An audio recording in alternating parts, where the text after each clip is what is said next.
अघोरी पूजेच्या नावाखाली 1.5 लाखांची फसवणूक. नाशिकच्या भोंदूबाबावर गुन्हा. सोलापूर जिल्ह्यातील माढा तालुक्यातील लौळ गावातील 2 तरुणांची अंधश्रद्धेच्या नावाखाली मोठी फसवणूक झाल्याची धक्कादायक घटना समोर आली आहे. नाशिकच्या एका भोंदूबाबाने मृत्यूयोग आणि तांत्रिक बाधेची भीती दाखवत अघोरी पूजा, पशुबळी आणि तब्बल 1.5 लाख रुपयांची आर्थिक फसवणूक केल्याचा आरोप आहे. एवढंच नाही तर जमीन हडपण्याचाही प्रयत्न झाल्याची माहिती समोर येत आहे. सोलापूर जिल्ह्यातील माढा तालुक्यातील लौळ गावातील मदन नवनाथ देवकर आणि त्याचा भाऊ ज्ञानेश्वर देवकर यांना अंधश्रद्धेच्या नावाखाली फसवण्यात आल्याचा प्रकार उघडकीस आला आहे.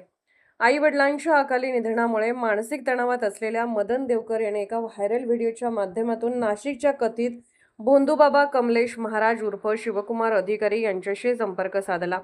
तुझ्यावर मृत्यूयोग सुरू आहे, कुटुंबावर संकट आहे, जमिनीवर तांत्रिक क्रिया करण्यात आल्या आहेत अशी भीती दाखवत अघोरी पूजा करण्याचा सल्ला या भोंदूबाबाने दिल्याचा आरोप आहे.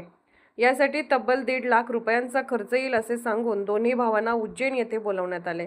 फिर्यादीनुसार मदन देवकर यांनी 90,000 रुपये फोनपेद्वारे आणि 60,000 रुपये रोख स्वरूपात दिले. त्यानंतर उज्जैन येथील स्मशानभूमीत 4 दिवस अघोरी पूजा करण्यात आली.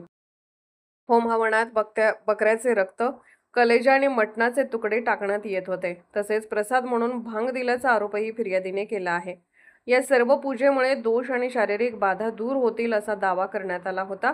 या प्रकरणी मदन देवकर यांनी नाशिकच्या इंदिरानगर पोलीस ठाण्यात तक्रार दाखल केली असून भोंदूबाबा कमलेश महाराज उर्फ शिवकुमार अधिकारी, त्यांची पत्नी गौरी अधिकारी आणि इतरांविरोधात गुन्हा दाखल करण्यात आला आहे. अखिल भारतीय अंधश्रद्धा निर्मूलन समितीच्या प्रयत्नानंतर हा प्रकार उघडकीस आला आहे. अंधश्रद्धा आणि भीतीचा फायदा घेत नागरिकांची आर्थिक व मानसिक फसवणूक करणाऱ्या अशा घटनांमुळे पुन्हा एकदा जागरूक राहण्याची गरज अधोरेखित झाली आहे.